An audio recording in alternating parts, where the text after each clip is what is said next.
ਇੱਕ ਓੰਕਾਰ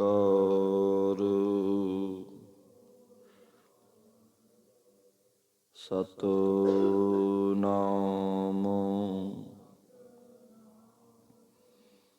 ਕਰਤਾ ਪੁਰਖ ਨਿਰਭਉ ਨਿਰਵੈਰ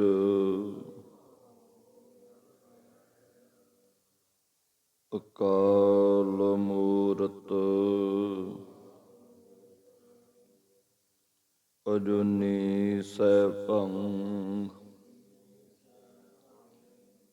ਗੁਰ ਪ੍ਰਸਾਦ ਜਪ ਆਦਿ ਸਚ ਜੁਗਾਦ ਸਚ ਹੈ ਭੀ ਸਚ ਨਾਨਕ ਹੋਸੀ ਭੀ ਸਚ ਵਾਹਿਗੁਰੂ ਵਾਹਿਗੁਰੂ ਵਾਹਿਗੁਰੂ ਵਾਹਿਗੁਰੂ ਵਾਹਿਗੁਰੂ ਤੁਧ ਆਗੇ ਅਰਦਾਸ ਹਮਾਰੀ ਜਿਉ ਪਿੰਡ ਸਭ ਕਹੋ ਨਾਨਕ ਸਭ ਤੇਰੀ ਵਡਿਆਈ ਕੋਈ ਨਾਉ ਨਾ ਜਾਣੈ ਕਹੋ ਨਾਨਕ ਸਭ ਤੇਰੀ ਵਡਿਆਈ ਕੋਈ ਨਾਉ ਪਰਮ ਸਤਿਕਾਰਯੋਗ ਗੁਰੂ ਰੂਪ ਸਾਧ ਸੰਗਤ ਜੀ ਲਵਾਓ ਜੀ ਹਾਜ਼ਰੀਆਂ। ਸਤਿਗੁਰਾਂ ਦੀ ਬਖਸ਼ਿਸ਼ ਦੁਹਰਾਓ। ਗੱਜ ਵੱਜ ਕੇ ਗੁਰੂ ਫਤਿਹ ਦੀ ਸਾਂਝ ਪਾ ਸਾਰੇ ਆਖੋ ਜੀ ਵਾਹਿਗੁਰੂ ਜੀ ਕਾ ਵਾਹਿਗੁਰੂ ਜੀ ਕੀ ਫਤਿਹ। ਪਰਮਾਤਮਾ ਦੇ ਸਚਿਤ ਆਨੰਦ ਪੁਰੀ ਪੁਰੀ ਵਿਸ਼ੰਤਾ ਸਾਪੁਰਸ਼ਾ ਸ੍ਰੀ ਅਕਾਲ ਪੁਰਖ ਪਰਮਾਤਮਾ ਵਾਹਿਗੁਰੂ ਜੀ ਅਪਾਰ ਰਹਿਮਤ ਕਿਰਪਾ ਕਰ ਰਹੇ ਹਨ। ਸਾਨੂੰ ਕਲਯੁਗੀ ਜੀਵਾਂ ਨੂੰ ਸਤਿਗੁਰਾਂ ਦੇ ਬਚਨਾਂ ਦੁਆਰਾ ਆ ਦੁਨੀਆ 'ਚ ਆ ਕੇ ਸੰਸਾਰ 'ਚ ਆ ਕੇ ਸਵਾਸ ਜਿਹੜੇ ਮਿਲੇ ਐ ਉਹਦੇ ਵੱਲੋਂ ਕਿਵੇਂ ਲੇਖੇ 'ਚ ਲੱਗ ਸਕਦੇ ਨੇ। ਉਹ ਸਾਧਨ ਜਿਹੜਾ ਇੱਕੋ ਇੱਕ ਸਰਬ ਰੋਗ ਕਾ ਔਖਦ ਨਾਮ,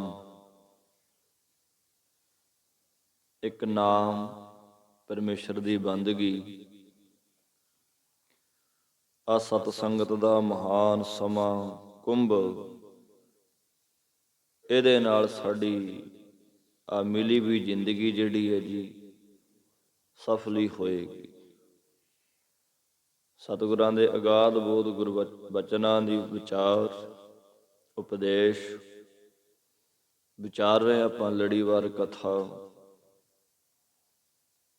ਕੱਲ ਜੋ ਵਿਚਾਰੇ ਅਸੀਂ ਕਿ ਸਾਧਨ ਕੀ ਹੈ, ਰੱਬ ਦੇ ਨਾਮ ਦੀ ਪ੍ਰਾਪਤੀ ਕਿਵੇਂ ਹੋਵੇ, ਕਿਵੇਂ ਉਹ ਮਿਲੂ। ਉਹਦੀ ਪ੍ਰਾਪਤੀ ਦੇ ਲਈ ਪਰਮੇਸ਼ਰ ਦੇ ਪਿਆਰੇ ਜਿਹੜੇ ਆ ਤਤ ਵੇਤੇ ਬ੍ਰਹਮ ਗਿਆਨੀ ਜਿਹੜੇ ਆ ਬਖਸ਼ੀਆਂ ਰੂਹਾਂ ਵਾਲੇ, ਉਹਨਾਂ ਦਾ ਸੰਗ ਜ਼ਰੂਰੀ ਆ। ਸੱਜਾ ਮਿੱਤਰ ਜਿਹੜਾ ਜੀ, ਸੱਚਾ ਮਿੱਤਰ ਉਹ ਮਿਲਣਾ। ਫਿਰ ਸੱਜਣ ਕੌਣ ਹੈ? ਸੱਜਣ ਸਤਿਗੁਰ ਪੁਰਖ ਹੈ। ਦੁੱਖ ਕੱਢੈ ਹਉਮੈ ਮਾਰ। ਸੱਜਣ ਤਾਂ ਪੂਰਾ ਗੁਰੂ ਹੀ ਆ, ਜੋ ਸਾਡੇ ਤਨ ਦੀ ਹੰਗਤਾ ਜਿਹੜੀ ਆ ਨਾ, ਹਉਮੈ ਜਿਹੜਾ ਹੈ, ਇਹ ਦੁੱਖ ਜਿਹੜੇ ਨੇ ਚਿੰਬੜੇ ਸਾਨੂੰ, ਉਹਨਾਂ ਨੇ ਅੰਦਰੋਂ ਮਾਰ ਮਾਰ ਕੇ ਕੱਢ ਦਿੰਦੇ ਨੇ। ਆ ਦੁਨੀਆ ਵਾਲਾ ਸੱਜਣ ਜਿਹੜਾ, ਚਲੋ ਮੰਨਦੇ ਆ ਵੀ ਨਾਲ ਖੜ ਜਾਂਦੇ ਆ ਦੁੱਖਾਂ ਸੁੱਖਾਂ ਚ ਆ ਕੇ, ਪਰ ਅੰਦਰ ਦੇ ਰੋਗ, ਹਉਮੈ ਦੇ, ਹੰਕਾਰ ਦੇ, ਬਿਮਾਰੀਆਂ ਜਿਹੜੀਆਂ ਨੇ, ਉਹ ਨਹੀਂ ਕੱਢ ਸਕਦੇ। ਉਹ ਕੇਵਲ ਗੁਰੂ ਕੱਢੂ। ਭਾਵ ਵਿਵੇਕ ਰੂਪੀ ਮਾਰ ਦੁਆਰਾ ਹਉਮੈ ਦੇ ਦੁੱਖ ਨੂੰ ਉਹ ਦੂਰ ਕਰ ਦਿੰਦੇ ਆ। ਚੰਗਾ ਮਾੜਾ ਪਰਖਣ ਦੀ, ਸੋਚਣ ਦੀ, ਵਿਚਾਰਨ ਦੀ ਮਹਾਰਾਜ ਸੋਝੀ ਦਿੰਦੇ ਆ। ਅੱਗੇ ਸਤਿਗੁਰ ਕਹਿੰਦੇ ਜੀ, ਗੁਰਮੁਖੀਆਂ ਸੁਹਾਗਣੀ ਤਿਨ ਦਇਆ ਪਈ ਮਨ ਆਏ। ਇਹ ਚਰਨ ਧੋਣ ਤੇ ਸੇਵਾ ਕਰਨ ਕਰਕੇ ਪ੍ਰਸੰਨ ਹੋ ਕੇ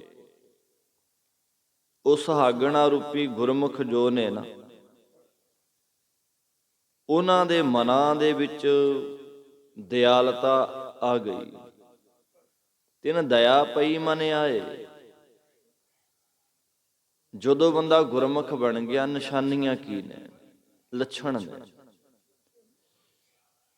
ਸਿਆਣੇ ਕਹਿੰਦੇ ਆ ਜੀ, ਬੰਦੇ ਦਾ ਦੂਰਿਓਂ ਪਤਾ ਲੱਗ ਜਾਂਦਾ ਹੈ, ਪਿੰਡ ਦਾ ਵਾਰਿਆਂ ਤੋਂ ਪਤਾ ਲੱਗ ਜਾਂਦਾ। ਇਸ ਤਰ੍ਹਾਂ ਬੰਦੇ ਦੀਆਂ ਆਦਤਾਂ ਜਿਹੜੀਆਂ ਨੇ, ਲੱਛਣ ਜਿਹੜੇ ਨੇ, ਉਹ ਦੱਸ ਦਿੰਦੇ ਆ ਕਿ ਕਿਹੋ ਜੀ ਨੇਚਰ ਦਾ ਮਾਲਕ ਹੈ ਜੀ ਬੰਦਾ। ਉਹ ਜਦੋਂ ਗੁਰਮੁਖ ਬਣ ਗਏ, ਤਿਨ ਦਇਆ ਪਈ ਮਨ ਆਏ, ਉਹਨਾਂ ਦੇ ਮਨਾਂ ਵਿੱਚ ਦਿਆਲਤਾ ਆ ਜਾਂਦੀ ਆ, ਤਰਸ ਆਉਣਾ ਸ਼ੁਰੂ ਹੋ ਜਾਂਦਾ ਹੈ।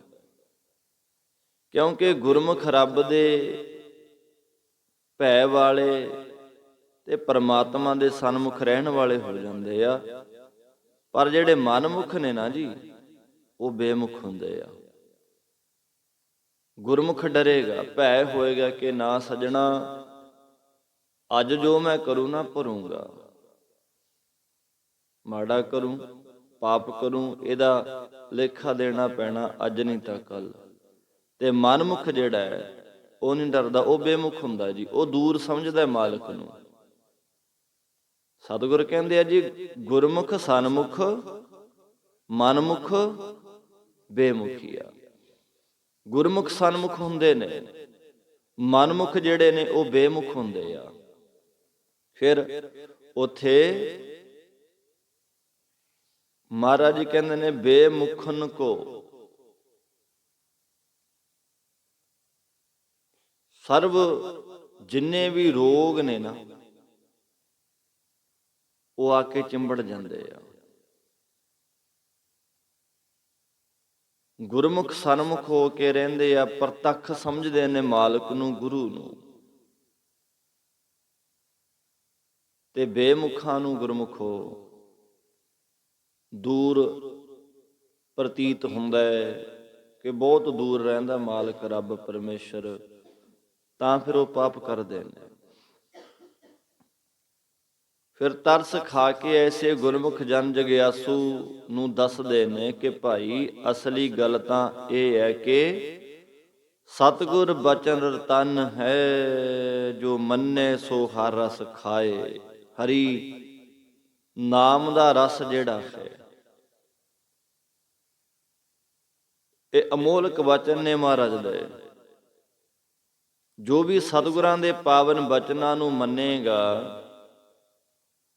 ਉਹ ਹਰ ਰਸ ਨੂੰ, ਆ ਹਰੀ ਦਾ ਭੋਜਨ ਜਿਹੜਾ ਜੀ, ਉਹਨੂੰ ਖਾ ਲੈਂਦਾ ਹੈ। ਭਾਵ ਹਰੀ ਨਾਮ ਰਸ ਦੇ ਆਨੰਦ ਨੂੰ ਉਹ ਮਾਣੇਗਾ। ਬਾਣੀ ਦਾ ਰਸ ਹਰ ਇੱਕ ਨੂੰ ਨਹੀਂ ਆਉਂਦਾ,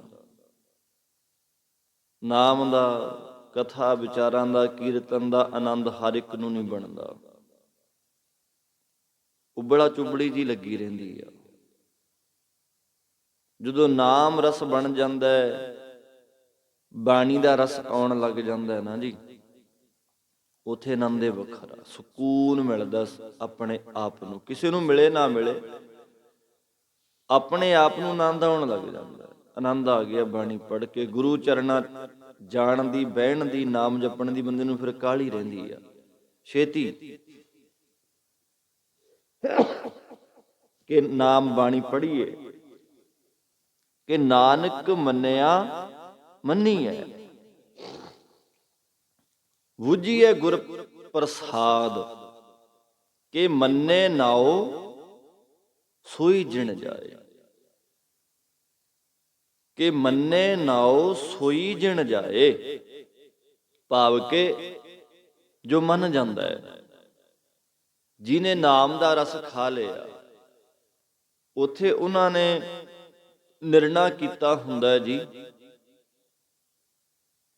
ਇਹ ਗੁਰਮੁਖ ਦੀਆਂ ਵਿਚਾਰਾਂ ਨੇ, ਰੱਬ ਦੇ ਰਾਹ ਦੀਆਂ ਗੱਲਾਂ ਨੇ, ਸੌਖੀਆਂ ਸਮਝ ਨਹੀਂ ਆਉਂਦੀਆਂ। ਜਿਵੇਂ ਦੂਜੇ ਦੇਸ਼ ਦੀ ਭਾਸ਼ਾ ਜਿਹੜੀ ਹੁੰਦੀ ਆ ਨਾ, ਦੂਜੇ ਦੇਸ਼ ਦੀ ਭਾਸ਼ਾ, ਜਿੱਥੇ ਕਦੇ ਨਾ ਅਸੀਂ ਗਏ, ਨਾ ਸੁਣਿਆ, ਨਾ ਵੇਖਿਆ, ਜਦੋਂ ਆ ਕੇ ਉਹ ਬੋਲੇਗਾ ਸਮਝ ਹੀ ਨਹੀਂ ਆਉਣੀ ਗੱਲ ਉਹਦੀ, ਉੱਪਰ ਦੀ ਲੰਘ ਜੂ ਵੀ ਪਤਾ ਨਹੀਂ ਕੀ ਕਹੀ ਜਾਂਦਾ। ਇਸੇ ਤਰ੍ਹਾਂ ਇਹ ਸੱਚਖੰਡ ਦੀ ਭਾਸ਼ਾ ਹੈ, ਸੱਚਖੰਡ ਦੀ ਵਿਚਾਰ ਹੈ, ਇਹ ਉਹਦੇ ਦੇਸ਼ ਦੀਆਂ ਗੱਲਾਂ ਨੇ, ਇਹ ਰੱਬ ਦੇ ਰਾਹ ਦੀਆਂ, ਰੱਬ ਦੇ ਘਰ ਦੀਆਂ, ਇਹ ਸੱਚਖੰਡੀ ਵਿਚਾਰ ਹੈ ਕਿ ਧੁਰ ਕੀ ਬਾਣੀ ਆਈ ਤਿਨ ਸਗਲੀ ਚਿੰਤ ਮਿਟਾਈ। ਇਹ ਧੁਰੋਂ ਦਰਗਾਹ ਚੋਂ ਆਈ ਹੋਈ ਬਾਣੀ ਆ। ਫਿਰ ਉਦਾਂ ਦੀ ਵਿਚਾਰ, ਉਦਾਂ ਦੀ ਸਿੱਖਿਆ ਬੰਦੇ ਨੇ ਸਿੱਖਣੀ ਆ, ਨਹੀਂ ਉੱਪਰ ਦੀ ਲੰਘੂ, ਪਤੀ ਨਹੀਂ ਲੱਗਣਾ ਇਹ ਬਾਣੀ ਕਹਿੰਦੀ ਕੀ ਆ। ਪਤਾ ਤਾਂ ਲੱਗਣਾ ਪ੍ਰੇਮੀਓ, ਜੇ ਗੁਰਮੁਖਾਂ ਦੀ ਬਿਰਤੀ ਹੋਏਗੀ ਤਾਂ ਸਮਝ ਆਊ ਉਹਦੇ ਘਰ ਦੀ ਵਿਚਾਰ, ਸਰੋਹ ਵਿਚਾਰ। ਉਹ ਕਹਿੰਦੇ ਮੰਨੇ ਨਾਉ ਸੋਈ ਜਿਣ ਜਾਏ, ਜਿਹੜਾ ਮੰਨ ਜਾਂਦਾ ਗੁਰੂ ਦੀ ਗੱਲ ਨੂੰ, ਸੋਈ ਜਿਣ ਜਾਏ, ਉਹ ਆ ਜ਼ਿੰਦਗੀ ਬਾਜੀ ਜਿਹੜੀ ਮਿਲੀ ਆ, ਇਹਨੂੰ ਜਿੱਤ ਕੇ ਜਾਊਗਾ। ਜਿੱਤ ਲੈਣੀ ਆ ਉਹਨੇ ਬਾਜੀ, ਨਹੀਂ ਫਿਰ ਔਰੀ ਕਰਮ ਨਾ ਲੇਖੈ ਲਾਏ। ਜਿਹੜੇ ਹੋਰ ਹੋਰ ਕਰਮ ਨੇ ਪ੍ਰੇਮੀਓ, ਕਿਸੇ ਲੇਖੇ ਚ ਨਹੀਂ, ਨਿਫਲ ਨੇ। ਫਿਰ ਤੀਰਥ ਵਰਤ ਅਰਦਾਨ ਕਰ, ਮਨ ਮੈਂ ਧਰੈ ਗੁਮਾਨ। ਨਾਨਕ ਨੇ ਫੁਲ ਜਾਤ ਤਹਿ ਜਾਉ ਕੁੰਚਰ ਇਸ਼ਨਾਨ। ਹਾਥੀ ਦੇ ਇਸ਼ਨਾਨ ਵਾਂਗੂ ਸਾਰੇ ਨਿਫਲ ਹੋ ਜਾਂਦੇ ਆ। ਮਹਾਰਾਜ ਕਹਿੰਦੇ ਸੇ ਬੜ ਭਾਗੀ ਵੱਡ ਜਾਣੀਐ,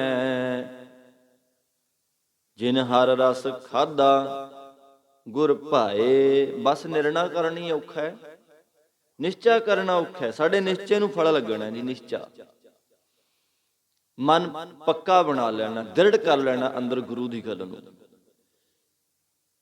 ਉੱਥੇ ਗੁਰਮੁਖ ਜੋ ਬਣ ਜਾਂਦਾ ਹੈ, ਆ ਫਿਰ ਦੁਨੀਆ ਦੇ ਰਸ ਜਿਹੜੇ ਆ ਫਿੱਕੇ ਲੱਗਣ ਲੱਗ ਜਾਂਦੇ ਆ। ਕਿ ਹਰ ਬਿਨ ਅਵਰ ਨਾ ਲਾਗਈ, ਭਗਤਨ ਕਉ ਮਿੱਠਾ। ਨਾਮ ਤੋਂ ਬਿਨਾ, ਬਾਣੀ ਤੋਂ ਬਿਨਾ, ਭਗਤਾਂ ਨੂੰ, ਰੱਬ ਦੇ ਪਿਆਰਿਆਂ ਨੂੰ ਹੋਰ ਕੁਛ ਮਿੱਠਾ ਨਹੀਂ ਲੱਗਦਾ ਜੀ ਬਾਣੀ ਤੋਂ ਬਿਨਾ। ਫਿਰ ਆਨ ਸਾਧ ਸਭ ਫਿੱਕਿਆ ਕਰ ਨਿਰਣੋ ਡੀਠਾ। ਜਿਨ੍ਹਾਂ ਨੇ ਨਿਰਣਾ, ਬਸ ਅਸੀਂ ਨਿਰਣਾ ਨਹੀਂ ਕਰਦੇ। ਨਿਰਣਾ ਕਰਨਾ ਔਖਾ ਹੈ, ਪਰਖ ਕਰਨੀ ਔਖੀ ਆ। ਦੇਖੋ ਇਹ ਸੱਚ ਹੈ, ਸਭ ਨੂੰ ਪਤਾ ਹੈ ਕਿ ਜਿੰਨੇ ਵੀ ਆ ਛਿੱਲੜ ਨੇ, ਭਾਵ ਜਿੰਨੀਆਂ ਵੀ ਵਸਤੂਆਂ, ਧਨ ਦੌਲਤ, ਸਾਰੇ ਆਪਾਂ ਕਮਾਉਨੇ ਆ, ਪਰ ਨਾਲ ਨਿਭਣ ਵਾਲੀ ਕੋਈ ਵਸਤੂ ਨਹੀਂ, ਸਭ ਨੂੰ ਪਤਾ ਹੈ। ਫਿਰ ਵੀ ਦੌੜ ਹੈ ਬੰਦੇ ਦੀ, ਫਿਰ ਵੀ ਦੌੜ ਹੈ, ਫਿਰ ਵੀ ਪਤਾ ਨਹੀਂ ਕਿਉਂ ਪਾਪ ਅਪਰਾਧ ਕਰਦਾ ਹੈ। ਨਾਲੇ ਪਤਾ ਵੀ ਸੱਜਣਾ ਨਾਲ ਕੁਛ ਨਹੀਂ ਜਾਂਦਾ, ਲੇਖਾ ਦੇਣਾ ਪਊਗਾ, ਫਿਰ ਵੀ ਬੰਦਾ ਸਮਝਦਾ ਨਹੀਂ, ਉੱਥੇ ਨਿਰਣਾ ਨਹੀਂ ਕਰਦਾ। ਇਹ ਨਹੀਂ ਸੋਚਦਾ ਕਿ ਰੱਬ ਦਾ ਨਾਮ ਵੀ ਧਿਆਲਾ ਕਰਾਂ, ਨਾ, ਉਧਰ ਨੂੰ ਜਾਂਦੀ ਨਹੀਂ। ਜਿਨ੍ਹਾਂ ਨੇ ਨਿਰਣਾ ਕਰ ਲਿਆ, ਆਨ ਸਵਾਦ ਸਭ ਫਿੱਕਿਆ, ਕਰ ਨਿਰਣੋ ਡੀਠਾ। ਉਹਨਾਂ ਨੇ ਨਿਰਣਾ ਕਰਕੇ ਫਿਰ ਵੇਖ ਲਿਆ ਕਿ ਦੂਜੇ ਸਵਾਦ ਤਾਂ ਫਿੱਕੇ ਨੇ। ਇੱਕ ਦਿਨ ਤਾਂ ਜੋ ਮੁਸਾਫਰ ਬਣ ਕੇ ਮੈਂ ਆਇਆ, ਯਾਤਰਾ ਕਰ ਰਹੇ ਹਾਂ ਸਾਰੇ ਆਪਾਂ, ਇੱਕ ਦਿਨ ਤਾਂ ਯਾਤਰਾ ਮੁੱਕਣੀ ਹੈ, ਮੁੱਕਣੀ ਹੈ, ਅੱਜ ਨਹੀਂ ਤਾਂ ਕੱਲ। ਫਿਰ ਉੱਥੇ ਮਹਾਰਾਜ ਕਹਿੰਦੇ ਉਹ ਵਡਭਾਗੀ, ਵੱਡਿਆਂ ਭਾਗਾਂ ਵਾਲੇ ਵੱਡੇ ਜਾਣੇ ਜਾਂਦੇ ਨੇ, ਜਿਨ੍ਹਾਂ ਨੇ ਗੁਰੂ ਦੇ ਨਾਲ ਪਿਆਰ ਕਰਕੇ, ਗੁਰੂ ਦੇ ਸ਼ਬਦ ਅਨੁਸਾਰ ਚੱਲ ਕੇ ਹਰੀ ਰਸ ਨੂੰ ਚਖਿਆ ਹੈ, ਖਾਣਾ ਕੀਤਾ ਹੈ। ਵੱਡਾ ਵੀ ਉਹੀ ਹੁੰਦਾ ਜੀ, ਜਿਸ ਕੋ ਵੱਡਾ ਕਰੇ ਸੋਈ ਵੱਡ ਜਾਣੀ। ਜਿਹਨੂੰ ਉਹ ਮਾਲਕ ਖੁਦ ਵੱਡਾ ਕਰਦਾ ਉਹੀ ਉਹ ਵੱਡਾ ਹੁੰਦਾ। ਫਿਰ ਕਾਹਦੇ ਨਾਲ ਵੱਡਾ ਹੁੰਦਾ ਜੀ ਬੰਦਾ? ਨਾਮ ਨਾਲ। ਜਿਸ ਨੀਚ ਕੋ ਕੋਏ ਨਾ ਜਾਣੈ, ਨਾਮ ਜਪਤ ਉਹ ਚੌਂਕੁੰਟ ਮਾਨੈ। ਜਿਹਨੂੰ ਕੋਈ ਵੀ ਨਹੀਂ ਸੀ ਜਾਣਦਾ, ਉਹਨੇ ਨਾਮ ਜਪਿਆ, ਨਿਰਣਾ ਕੀਤਾ, ਹਰੀ ਹਰੀ ਕੀਤਾ, ਰੱਬ ਰੱਬ ਕੀਤਾ, ਬਾਣੀ ਪੜ੍ਹੀ, ਰੱਬ ਦੇ ਰਾਹ ਤੇ ਤੁਰੇ। ਕੋਈ ਨਹੀਂ ਸੀ ਜਾਣਦਾ, ਚੌਂਕੁੰਟ ਮਾਨੈ। ਚਾਰੇ ਕੁੰਟਾਂ ਵਿੱਚ ਉਹਦੀ ਮਾਨਤਾ ਹੋ ਗਈ। ਪਾਤਰ ਰਵਿਦਾਸ ਬਥੇਰੇ ਸਨ ਜੁੱਤੀਆਂ ਗੰਢਣ ਵਾਲੇ, ਉਸ ਟਾਈਮ ਵੀ ਬੜੇ ਸਨ, ਪਰ ਗੁਰਮੁਖੋ ਉਹ ਰੱਬ ਨਾਲ ਜੁੜੇ, ਰੱਬ ਦੀ ਗੱਲ ਕੀਤੀ, ਰਹਿੰਦੀ ਦੁਨੀਆ ਤੱਕ ਉਹਨਾਂ ਨੂੰ ਮੱਥੇ ਟੇਕਦੇ ਰਹਿਣਗੇ। ਧੰਨਾ ਭਗਤ ਹੋਰ ਵੀ ਬਥੇਰੇ ਸਨ ਹਾਲ ਵਾਹੁਣ ਵਾਲੇ ਉਸ ਟਾਈਮ, ਕੱਲਾ ਹੀ ਥੋੜੀ ਸੀ, ਧੰਨਾ ਭਗਤ ਵੀ ਕੱਲੀ ਸੀਗਾ, ਹੋਰ ਬੜੇ ਸਨ, ਪਰ ਉਹ ਧਰਮ ਦੇ ਰਾਹ ਤੇ ਤੁਰੇ, ਧੰਦੇ ਨੂੰ ਧਰਮ ਬਣਾ ਲਿਆ ਜੀ। ਕੋਈ ਨਹੀਂ ਸੀ ਜਾਣਦਾ, ਰਹਿੰਦੀ ਦੁਨੀਆ ਤੱਕ ਨਮਸਕਾਰਾਂ ਹੁੰਦੀਆਂ ਰਹਿਣਗੀਆਂ। ਬਸ ਉਹਨਾਂ ਨੇ ਨਿਰਣਾ ਕੀਤਾ। ਫਿਰ ਜਿਨ੍ਹਾਂ ਨੇ ਚੱਲਣਾ ਕੀਤਾ ਗੁਰੂ ਦੇ ਸ਼ਬਦਾਂ ਅਨੁਸਾਰ, ਉਹਨਾਂ ਨੇ ਚੱਖ ਲਿਆ ਪਰਮੇਸ਼ਰ ਦਾ ਨਾਮ। ਮਹਾਰਾਜ ਕਹਿੰਦੇ ਆ, ਇਹੋ ਹਰ ਰਸ ਬਣ ਤਿਣ ਸਬਤ ਹੈ, ਭਾਗ ਹੀਣ ਨਹੀਂ ਖਾਏ। ਭਾਈ ਜਿਸ ਹਰੀ ਦਾ ਰਸ ਕਹੀਏ ਆਨੰਦ, ਪਰਮੇਸ਼ਰ ਦੇ ਨਾਮ ਦਾ ਆਨੰਦ ਰਸ ਜਿਹੜਾ ਹੈ, ਉਹ ਆ ਦੁਨੀਆ ਦੇ ਰਸਾਂ ਤੋਂ ਲੈਦਾ ਹੈ, ਨਾਲ ਮੇਲ ਨਹੀਂ ਖਾਂਦਾ। ਉਹ ਕਹਿੰਦੇ ਆਨੰਦ ਜਿਹੜਾ ਹੈ ਉਹ ਬਣ ਤਿਣ ਸਬਤ ਹੈ। ਜੰਗਲਾਂ ਦੇ ਬਿਰਛਾਂ ਤੇ ਘਾਹ ਫੂਸ ਜਿਹੜਾ ਕੱਖ ਕਾਨੇ ਨੇ, ਉਹਨਾਂ ਦੇ ਵਿੱਚ ਭਾਵ ਸਭ ਥਾਂ ਵਿਆਪਕ ਹੈ। ਰੱਬ ਦੇ ਨਾਮ ਦਾ ਰਸ ਇੱਥੇ ਹੀ ਨਹੀਂ, ਰੱਬ ਦੇ ਨਾਮ ਦਾ ਰਸ ਘਰ ਵਿੱਚ ਹੀ ਨਹੀਂ। ਉਹ ਤਾਂ ਜੰਗਲਾਂ ਦੇ ਜਿਹੜੇ ਪੇੜ ਪੌਦੇ ਨੇ, ਦਰਖਤ ਨੇ, ਕੱਖ ਕਾਨੇ ਨੇ, ਉਹਨਾਂ ਦੇ ਵਿੱਚ ਵੀ ਉਹ ਰੋਮ ਰੋਮ ਮੈਂ ਵਸੈ ਮੁਰਾਰ ਵਸ ਰਿਹਾ। ਆ ਹਵਾ ਚੱਲਦੀ ਆ, ਪੱਤੇ ਹਿਲਦੇ ਆ ਦਰਖਤਾਂ ਦੇ, ਖੜਕੜ ਹੁੰਦੀ ਆ, ਇਹ ਵੀ ਉਸੇ ਦਾ ਗੁਣਗਾਨ ਹੈ। ਉੱਥੇ ਵੀ ਆਓ, ਪੁਰੀ ਪੁਰੀ ਦੇ ਵਿੱਚ ਵਸਦਾ ਮਾਲਕ। ਇਹੋ ਹਰ ਰਸ ਬਣ ਤਿਣ ਸਬਤ ਹੈ, ਸਭ ਥਾਂ ਹੈ। ਬਣ ਕਹੀਏ ਸਰੀਰਾਂ ਦੇ ਵਿੱਚ, ਤਿਣ ਕਹੀਏ ਇੰਦਰੀਆਂ ਦੇ ਵਿੱਚ, ਚੇਤਨ ਰੂਪ ਹੋ ਕੇ ਵਿਆਪਕ ਹੈ। ਰੱਬ ਹਰ ਥਾਂ ਹੈ, ਰੋਮ ਰੋਮ ਦੇ ਵਿੱਚ ਵਸਦਾ ਹੈ। ਜਿੱਥੇ ਵੀ ਰਹਿ ਰਹੇ ਹਾਂ, ਹਰ ਇੱਕ ਦੇ ਵਿੱਚ ਉਸੇ ਦੀ ਜੋਤ ਹੈ। ਪਰ ਮਹਾਰਾਜ ਕਹਿੰਦੇ ਆ, ਭਾਗ ਹੀਣ ਨਹੀਂ ਖਾਏ। ਭਾਗਾਂ ਤੋਂ ਹੀਣੇ ਜਿਹੜੇ ਨੇ, ਉਹ ਇਸ ਰਸ ਨੂੰ ਨਹੀਂ ਖਾ ਸਕਦੇ, ਨਹੀਂ ਖਾ ਸਕਦੇ। ਸਮਝੇ ਨਹੀਂ ਆਉਂਦੀ। ਰੋਜ਼ ਬਾਣੀ ਪੁਕਾਰ ਪੁਕਾਰ ਸਮਝਾਉਂਦੀ ਹੈ, ਰੱਬ ਜਪ ਲੋ ਓਈ। ਉਹ ਭਾਈ ਪਰਮੇਸ਼ਰ ਦਾ ਨਾਮ ਜਪ ਲਿਆ ਕਰੋ, ਰੱਬ ਰੱਬ ਕਰ ਲਿਆ ਕਰੋ, ਪਰ ਔਖਾ ਬੜਾ। ਮਤ ਬੁੱਧ ਬੰਦੇ ਦੀ ਕਲਯੁਗੀ ਹੋ ਗਈ, ਆਪਣੇ ਮਤਲਬ ਤੋਂ ਬਿਨਾਂ ਕੁਛ ਨਹੀਂ ਦੀਂਦਾ। ਦੂਰ ਸਮਝੀ ਜਾਂਦੇ ਆ ਕਿ ਰੱਬ ਬੜੀ ਦੂਰ ਹੈ। ਭਾਗਹੀਣ ਨਹੀਂ ਖਾਏ, ਜਿਨ ਕੇ ਚਿੱਤ ਕਠੋਰ ਹੈ, ਸੇ ਬਹਿ ਨਾ ਸਤਿਗੁਰ ਪਾਸ। ਉੱਥੇ ਸੱਚ ਵਰਤਦਾ, ਕੂੜਿਆਰਾ ਚਿੱਤ ਉਦਾਸ। ਗੁਰਮੁਖਾਂ ਦੇ ਕੋਲ ਸੱਚ ਵਰਤਦਾ ਹੈ, ਪਰ ਜਿਨ੍ਹਾਂ ਦੇ ਅੰਦਰ ਕੂੜ ਹੈ ਨਾ, ਨਿਰਾ ਗੰਦ ਭਰਿਆ, ਚਿੱਤ ਉਦਾਸ, ਉਹ ਮੱਥੇ ਤਿਉੜੀ ਨੀ ਉਹਨਾਂ ਨੂੰ ਜਾਂਦੀ, ਚਿਹਰੇ ਤੇ ਖੁਸ਼ੀ ਹੀ ਨਹੀਂ ਆਉਂਦੀ। ਅੰਦਰ ਕੁਛ ਨਾ ਕੁਛ ਕਪਟੀ ਬਿਰਤੀ ਜਿਹੜੀ ਆ ਚੱਲਦੀ ਰਹਿੰਦੀ ਆ, ਕੁਛ ਨਾ ਕੁਛ ਕਪਟ, ਛਲ ਕਪਟ ਬੰਦਾ ਕਰਦਾ ਹੈ। ਪਾਪ ਬੇਈਮਾਨੀਆਂ, ਕਿੰਤੂ ਪਰੰਤੂ, ਨਿੰਦਿਆ ਚੁਗਲੀ, ਉਹ ਚੱਲਦਾ ਰਹਿੰਦਾ ਹੈ ਕੁਛ ਨਾ ਕੁਛ। ਭਾਗਹੀਣ ਨਹੀਂ ਖਾਏ, ਭਾਗਾਂ ਤੋਂ ਹੀਣੇ ਉਹਦੇ ਨਾਮ ਰਸ ਨੂੰ ਨਹੀਂ ਖਾ ਸਕਦੇ, ਚਖੇ ਨਹੀਂ ਸਕਦੇ। ਨਾਲੇ ਪਤਾ ਹੈ, ਹੁਣ ਇਹੀ ਨਾ ਬੰਦਾ ਸੋਚੇ ਕਿ ਗੁਰੂ ਰੱਬ ਪਰਮੇਸ਼ਰ ਗਿਆਨ ਇੱਥੇ ਹੀ ਆ ਗੁਰਦੁਆਰਾ ਸਾਹਿਬ ਹੀ, ਮੰਦਿਰ ਮਸਜਿਦ ਨਹੀਂ। ਹੁਣ ਜੋ ਬਾਹਰ ਬਹਿ ਕੇ ਬੰਦਾ ਸੁਣਦਾ ਜਾਂ ਵੇਖਦਾ ਘਰਾਂ 'ਚ, ਉੱਥੇ ਹੀ ਨਾ ਸੋਚੇ ਵੀ ਕਿਹੜਾ ਕਿਸੇ ਨੂੰ ਪਤਾ, ਵੀ ਜਿਹੜੇ ਜਾਂਦੇ ਨੇ ਉਹਨਾਂ ਨੂੰ ਇਹ ਕਹਿੰਦੀ ਹੈ ਬਾਣੀ। ਰੱਬ ਤਾਂ ਉੱਥੇ ਵੀ ਹੈ ਜਿੱਥੇ ਬੰਦਾ ਬੈਠੇ ਆ, ਸੁਣ ਰਹੇ ਆ ਬਹਿ ਕੇ। ਜਿੱਥੇ ਵਿਕਾਰਾਂ ਦੀਆਂ ਗੱਲਾਂ ਹੁੰਦੀਆਂ ਨੇ ਉਹ ਤਾਂ ਉੱਥੇ ਵੀ ਬੈਠੇ ਆ। ਨਿੰਦਿਆ ਚੁਗਲੀ ਜਿੱਥੇ ਕਰਦੇ ਆ ਉਹ ਤਾਂ ਉੱਥੇ ਵੀ ਹੁੰਦਾ ਹੈ, ਉੱਥੇ ਵੀ ਆ, ਕਿੱਥੇ ਨਹੀਂ ਹੈ। ਸਮਝਣ ਦਾ ਨੁਕਤਾ ਇਹੀ ਹੈ ਵੀ ਜਿਸ ਦਿਨ ਉਹ ਨਾਲ ਨਾ ਹੋਇਆ ਨਾ, ਜਿਸ ਦਿਨ ਰੱਬ ਨਾਲ ਨਾ ਹੋਇਆ ਬੰਦਿਆ, ਉਹਦੇ ਤੂੰ ਵੀ ਮਿੱਟੀ ਦੀ ਢੇਰੀਆਂ, ਆਖੋ ਸਤਿਨਾਮ। ਪਰ ਔਖਾ ਬੜਾ, ਸਮਝੇ ਕਿਹੜਾ, ਗਿਆਨ ਕਿਹਨੂੰ ਆਵੇ। ਜਾਣਤ ਦੂਰ ਤੁਮ ਹੈ ਪ੍ਰਭ ਨੇਰ, ਉਤ ਤੇ ਉਤ ਪੇਖੈ, ਆਵੈ ਲੋਭੀ ਫੇਰ। ਪਰੇ ਤੋਂ ਪਰੇ ਦੇਖਦਾ ਬੰਦਾ ਪਰਮਾਤਮਾ ਨੂੰ, ਪਰ ਉਹ ਤਾਂ ਨੇੜੇ ਤੋਂ ਵੀ ਨੇੜੇ ਆ, ਹੱਥਾਂ ਪੈਰਾਂ ਤੋਂ ਵੀ ਨੇੜੇ ਆ। ਕਹਿ ਰਵਿਦਾਸ, ਹਾਥ ਪੈ ਨੇੜੇ ਸਹਿਜੇ ਹੋਏ ਸੋ ਹੋਈ। ਭਾਗਹੀਣ ਨਹੀਂ ਖਾਏ, ਭਾਗਾਂ ਤੋਂ ਹੀਣੇ ਜਿਹੜੇ ਨੇ ਉਹਦੇ ਨਾਮ ਨੂੰ ਨਹੀਂ ਖਾ ਸਕਦੇ, ਨਹੀਂ ਚੱਖ ਸਕਦੇ ਉਹਦੇ ਨਾਮ ਦਾ ਰਸ ਜਿਹੜਾ ਹੈ। ਬਾਣੀ ਕਹਿੰਦੀ ਹੈ, ਕਬੀਰ ਸਾਹਿਬ ਜੀ ਕਹਿੰਦੇ ਆ ਜੀ, ਕਬੀਰ ਪਾਲ ਸਮੂਹਾ ਸਰਬਰ ਭਰਾ, ਪੀ ਨਾ ਸਕੈ ਕੋਈ ਨੀਰ। ਭਾਗ ਬੜੇ ਤੈ ਪਾਇਓ, ਤੂੰ ਭਰ ਭਰ ਪੀਓ ਕਬੀਰ।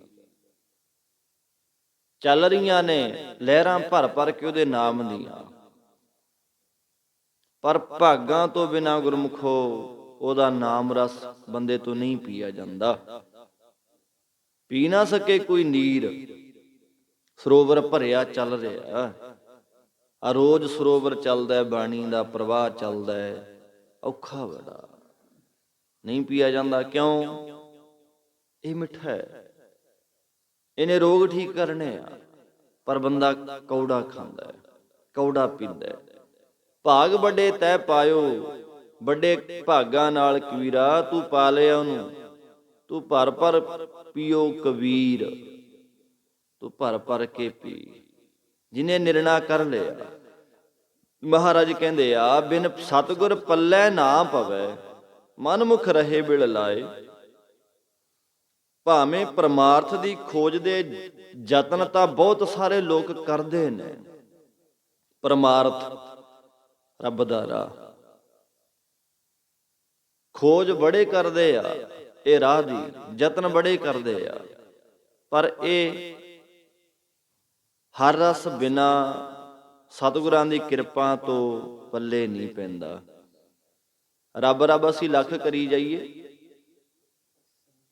ਜਿਤਨਾ ਸਮਾਂ ਗੁਰੂ ਤੋਂ ਸਿੱਖਿਆ ਲੈ ਕੇ ਨਹੀਂ ਨਾ ਤੁਰਦੇ, ਸਾਡੇ ਪੱਲੇ 'ਚ ਉਹਦਾ ਨਾਮ ਨਹੀਂ ਪੈਣਾ। ਹਿਰਦੇ ਰੂਪੀ ਪੱਲੇ, ਪਾਪ ਅੰਤःਕਰਨ ਰੂਪੀ ਪੱਲੇ 'ਚ ਉਹ ਨਹੀਂ ਪੈਂਦਾ। ਇਸ ਲਈ ਮਨਮੁਖ ਰਹੇ ਬਿਲ ਲਾਏ। ਗੁਰੂ ਬਹੂਣੇ ਜਿਹੜੇ ਆ ਉਹ ਬਿਰਲਾਪ ਕਰਦੇ ਨੇ, ਬਿਲਕਦੇ ਨੇ, ਪਰ ਪ੍ਰਾਪਤੀ ਨਹੀਂ ਹੁੰਦੀ। ਕਿਉਂ? ਉਹਨਾਂ ਦੇ ਕੋਲ ਗੁਰੂ ਦਾ ਗਿਆਨ ਨਹੀਂ ਹੁੰਦਾ। ਗੁਰੂ ਨੇ ਨਿਯਮ ਦੱਸਣਾ ਹੈ। ਜੇ ਡਾਕਟਰ ਦਵਾਈ ਦੇਊਗਾ ਨਾ, ਨਾਲ ਪਰਹੇਜ ਵੀ ਦੱਸਣਾ ਉਹਨੇ। ਤੇਜ਼ਾਬ ਦੀ ਦਵਾਈ ਲੈਣੇ ਤਕਰੀਬਨ ਸਭ ਨੂੰ ਇਹ ਬਣਦਾ ਹੈ। ਡਾਕਟਰ ਨੇ ਕਹਿਣਾ ਤੇਜ਼ਾਬ ਬਣਦਾ, ਹਾਂਜੀ, ਫਿਰ ਆਹ ਨਾ ਖਾਈ, ਮਿਰਚਾਂ ਨਾ ਖਾਈ, ਚਾਹ ਨਾ ਪੀ, ਜੋ ਵੀ ਚੱਲੀ ਗਿਆ ਨਾਲ ਨਾਲ, ਜਿੰਨੀ ਮਰਜ਼ੀ ਦਵਾਈ ਲੈ ਲਿਓ, ਠੀਕ ਹੈ ਨਹੀਂ ਹੋਣਾ। ਉਹਨੇ ਪਰਹੇਜ ਵੀ ਨਾਲ ਰੱਖਣਾ ਪਊਗਾ।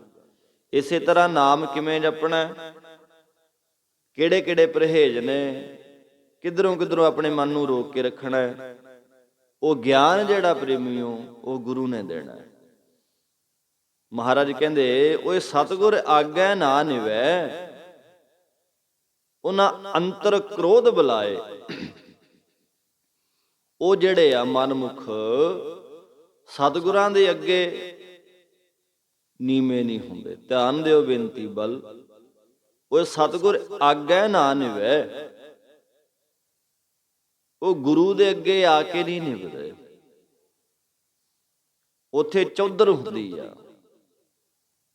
ਜੇ ਕੁਛ ਲੈਣਾ ਪਾਉਣਾ ਨਾ ਜੀ, ਆਪਣੀਆਂ ਚੌਧਰਾਂ ਜਿਹੜੀਆਂ ਨੇ, ਮਹਾਰਾਜ ਕਹਿੰਦੇ ਘਰੇ ਧਰ ਕੇ ਆਇਆ ਕਰ। ਬਾਣੀ ਕਹਿੰਦੀ ਹੈ, ਹੋ ਸਭਨਾ ਕੀ ਰੇਣਕਾ ਤਾਂ ਆਓ ਹਮਾਰੇ। ਬਸ ਸਭ ਤੋਂ ਮਾੜਾ ਬਣ ਕੇ ਆਉਣਾ, ਨੀਵਾਂ ਬਣ ਕੇ ਆਉਣਾ। ਪਰ ਕਿਹੜਾ ਖਵਾਉਂਦਾ? ਇੱਕ ਦੋ ਇੱਕ ਚੜਨ ਦੀਆਂ, ਇੱਕ ਤੋਂ ਉੱਪਰ ਦੀ ਉੱਪਰ ਸਮਝਦਾ। ਮੈਂ ਵੀ ਵਿੱਚੇ ਆ, ਮੈਂ ਘੱਟ ਕਿਉਂ ਕਹਾਵਾਂ। ਘਾਟ ਨਾ ਕਿਨਹੀ ਕਹਾਇਆ, ਸਭ ਕਹਤੇ ਹੈ ਪਾਇਆ। ਕੋਈ ਨਹੀਂ ਘੱਟ ਕਹਾਉਂਦਾ ਇੱਥੇ। ਅਗਲਾ ਕਹਿੰਦਾ ਮੈਂ ਘੱਟ ਆ, ਮੈਂ ਕਿਹੜਾ ਛੋਟੇ ਬਾਬੇ ਦਾ। ਭਾਵ ਆਪਣੇ ਆਪ ਨੂੰ ਬੰਦਾ ਉੱਚਾ ਕਹਾਉਂਦਾ। ਚੌਧਰ ਜਿਹੜੀ ਆ, ਉੱਚਾ ਪਣ ਜਿਹੜਾ ਹੈ, ਪ੍ਰਭਤਾ ਜਿਹੜੀ ਆ, ਵੱਡਾ ਪਣ ਜਿਹੜਾ ਬੰਦੇ ਨੂੰ, ਉਹ ਹੈਂਕੜ ਜਿਹੜੀ ਆ ਉਹਨੂੰ ਪਾਉਣ ਨਹੀਂ ਦਿੰਦਾ। ਕੁਛ ਲੈਣਾ ਹੈ ਤਾਂ ਨੀਵੇਂ ਹੋਣਾ ਪੈਣਾ, ਤੇ ਜਿਹੜਾ ਨੀਵਾਂ ਨਹੀਂ ਹੁੰਦਾ, ਸੌਖਾ ਸਮਝ ਆ ਜਾਏ। ਹੰਸ ਬਣ ਕੇ ਗਏ ਮਾਨ ਸਰੋਵਰ ਤੇ, ਹੀਰੇ ਮੋਤੀ ਚੁਗਣ। ਹੀਰੇ ਮੋਤੀ ਜਦੋਂ ਚੁਗਣੇ ਨੇ ਹੰਸਾਂ ਨੇ ਮਾਨ ਸਰੋਵਰ ਤੇ ਜਾ ਕੇ, ਹੁਣ ਇਹ ਦੱਸੋ ਕਿ ਉਹ ਹੀਰੇ ਮੋਤੀ ਜਿਹੜੇ ਆ, ਹੁਣ ਉਹ ਹੰਸ ਦੇ ਮੂੰਹ ਦੇ ਵਿੱਚ ਆਪਣੇ ਆਪ ਚਲੇ ਜਾਣਗੇ ਕਿ ਉਹਨੂੰ ਗਰਦਨ ਨੀਵੀਂ ਕਰਨੀ ਪਊ? ਗਰਦਨ ਨੀਵੀਂ ਕਰਨੀ ਪੈਣੀ ਆ ਨਾ। ਜੇ ਉਹ ਨੀਵੀਂ ਕਰੂਗਾ ਗਰਦਨ ਉਹ ਹੀਰੇ ਮੋਤੀ ਚੁਗਣ ਵਾਸਤੇ, ਤਾਂ ਉਹ ਜਿਹੜੇ ਹੀਰੇ ਜਵਾਹਰਾਤ ਨੇ, ਮੋਤੀ ਉਹਦੇ ਅੰਦਰ ਤਾਂ ਜਾਣਗੇ, ਤਾਂ ਉਹਦੀ ਭੁੱਖ ਮਿਟੂਗੀ। ਹੁਣ ਜੇ ਗਰਦਨ ਉੱਪਰ ਖੜ ਕਰਕੇ ਖੜਿਆ ਰਿਹਾ ਹੈਂਕੜ 'ਚ, ਹੀਰੇ ਮੋਤੀ ਕਿਵੇਂ ਜਾਣਗੇ ਜੀ ਅੰਦਰ? ਨਹੀਂ ਨਾ ਜਾਣੇ। ਇਸੇ ਤਰ੍ਹਾਂ ਆ ਮਾਨ ਸਰੋਵਰ ਹੈ ਸਤ ਸੰਗਤ, ਇੱਥੇ ਸ਼ੁਭ ਗੁਣਾਂ ਦੇ ਹੀਰੇ ਮੋਤੀ ਮਿਲ ਰਹੇ ਆ। ਉਹ ਵੀ ਤਾਂ ਅੰਦਰ ਜਾਣਗੇ ਜੇ ਬੰਦਾ ਗਰਦਨ ਨੀਵੀਂ ਕਰੂਗਾ। ਆਮੇ ਆਪਣੇ ਭਾਵ ਜੋ ਤੋ ਪ੍ਰੇਮ ਖੇਲਣ ਕਾ ਚਾਓ, ਸਿਰ ਧਰ ਤਲੀ ਗਲੀ ਮੇਰੀ। ਇਤ ਮਾਰਗ ਪੈਰ ਧਰੀਜੈ, ਸ੍ਰੀ ਦੀਜੈ ਕਾਣਨਾ। ਆਪਣੇ ਹਉਮੈ ਦਾ, ਹੰਕਾਰ ਦਾ ਸਿਰ ਵੱਢਣਾ ਪੈਣਾ। ਭਾਵ ਗਰਦਨ ਨੀਵੀਂ ਕਰਨੀ ਪੈਣੀ ਹੈ, ਹੈਂਕੜ ਛੱਡਣੀ ਪੈਣੀ ਹੈ, ਨੀਵਾਂ ਹੋਣਾ ਪਏਗਾ, ਗੁਰੂ ਅੱਗੇ ਝੁਕਣਾ ਪੈਣਾ ਹੈ, ਆਪਣੇ ਆਪ ਨੂੰ ਨੀਵੇਂ ਸਮਝ ਕੇ ਆਉਣਾ। ਪਰ ਇੱਥੇ ਬੰਦਾ ਆਪਣੀ ਅਫਸਰਸ਼ਾਹੀ, ਚੌਧਰਦਾਰੀ ਜਿਹੜੀ ਹੈ, ਹੰਕਾਰ ਕਰਦਾ। ਮੇਰੇ ਜਿੰਨੀ ਪ੍ਰਭਤਾ ਨਹੀਂ। ਪਿੱਛੇ ਵਿਚਾਰੇ ਆਪਾਂ ਬਹੁਤ ਵਾਰ, ਬੱਲਬ ਜਿਤਨਾ ਟਾਈਮ ਸਹੀ ਆ ਨਾ, ਉਤਨਾ ਟਾਈਮ ਉਹਦਾ ਚਾਨਣਾ ਹੈ। ਹਾਂ ਟਿਊਬ ਚੱਲ ਰਹੀ ਆ, ਠੀਕ ਹੈ, ਕਰੰਟ ਜਾਂਦਾ ਇਹਦੇ ਵਿੱਚ, ਸਹੀ ਹੈ, ਚੱਲਦਾ। ਜਿਸ ਦਿਨ ਫਿਊਜ਼ ਹੋ ਗਿਆ ਜੀ, ਸਭ ਖਤਮ। ਜਿੱਡੀ ਵੱਡੀ ਮਰਜ਼ੀ ਟਿਊਬ ਹੈ, ਜਿੱਡਾ ਵੱਡਾ ਮਰਜ਼ੀ ਬੱਲਬ ਹੈ, ਖਤਮ ਹੈ, ਹਨੇਰੀ ਹਨੇਰਾ ਹੈ। ਜਿੰਨਾ ਉੱਥੇ ਕਿਸੇ ਨੇ ਨਹੀਂ ਪੁੱਛਣਾ ਵੀ ਕਿੰਨੀ ਕੀਮਤ ਸੀ ਇਹਦੀ, ਕਿੰਨਾ ਚਾਨਣਾ ਸੀ। ਜਦੋਂ ਹੁੰਦਾ ਹੈ, ਜਦੋਂ ਫਿਊਜ਼ ਹੋ ਗਿਆ, ਸਰੀਰ ਦੇ ਵਿੱਚ ਜਿਤਨਾ ਟਾਈਮ ਨਵੀਂ ਜਾਨ ਹੈ, ਪ੍ਰਭਤਾ ਚਾਨਣਾ ਹੈ। ਜਿਸ ਦਿਨ ਜੋਰ ਗਿਆ, ਰੱਬ ਨਾ ਕਰੇ ਕੋਈ ਮੰਜੇ ਨਾਲ ਜੁੜੇ, ਮੰਜੇ ਨਾਲ ਜੁੜ ਗਿਆ, ਪ੍ਰਭਤਾ ਗਈ, ਕਿਸੇ ਨੇ ਨਹੀਂ ਪੁੱਛਣਾ ਕੌਣ ਸੀ ਬਈ, ਲੋਕ ਪਿੱਠ ਕਰਕੇ ਲੰਘਣਗੇ। ਸਮਝੀਏ, ਭਾਵ ਝੁਕਣਾ ਪਊਗਾ ਆਪਣੀਆਂ ਪ੍ਰਭਤਾ ਜੀ ਛੱਡ ਕੇ ਨਾ, ਹਉਮੈ ਹੰਕਾਰ ਦਾ ਸਿਰ ਵੱਢ ਕੇ ਉਹ ਤੋਂ ਲੈਣਾ ਪੈਣਾ ਗਿਆਨ। ਫਿਰ ਜਿਹੜੇ ਨਹੀਂ ਝੁਕਦੇ, ਨਹੀਂ ਨੀਵੇਂ ਹੁੰਦੇ, ਮਨ ਦਾ ਹੰਕਾਰ ਨਹੀਂ ਛੱਡਦੇ, ਕਿਉਂਕਿ ਉਹਨਾਂ ਦੇ ਅੰਦਰ, ਉਹਨਾਂ ਅੰਤਰ ਕ੍ਰੋਧ ਬੁਲਾਏ, ਅੰਦਰ ਕ੍ਰੋਧ ਰੂਪੀ ਬੁਲਾਏ ਕਹੀਏ ਚੁੜੇਲ ਡੈਣ ਚਿੰਬੜੀ ਹੁੰਦੀ ਆ। ਫਿਰ ਗੁਰਮੁਖੋ ਡੈਣ ਫਿਰ ਆਪਣਾ ਪਰਾਇਆ ਨਹੀਂ ਉਹ ਦੇਖਿਆ ਜਾਂਦਾ, ਸਭ ਨੂੰ ਚੱਕੀ ਜਾਂਦੀ ਆ। ਜਿਵੇਂ ਅਰਬੀ ਸੰਸਕ੍ਰਿਤੀ ਅਨੁਸਾਰ ਬੁਰੀਆਂ ਬਲਾਵਾਂ ਮੰਨੀਆਂ ਜਾਂਦੀਆਂ ਨਾ, ਜਾਂ ਜੰਗਲ ਬੇਲਿਆਂ 'ਚ ਸ਼ੇਰ ਬਘੇੜੇ, ਇਹ ਬਲਾਵਾਂ ਮੰਨੇ ਜਾਂਦੇ ਨੇ।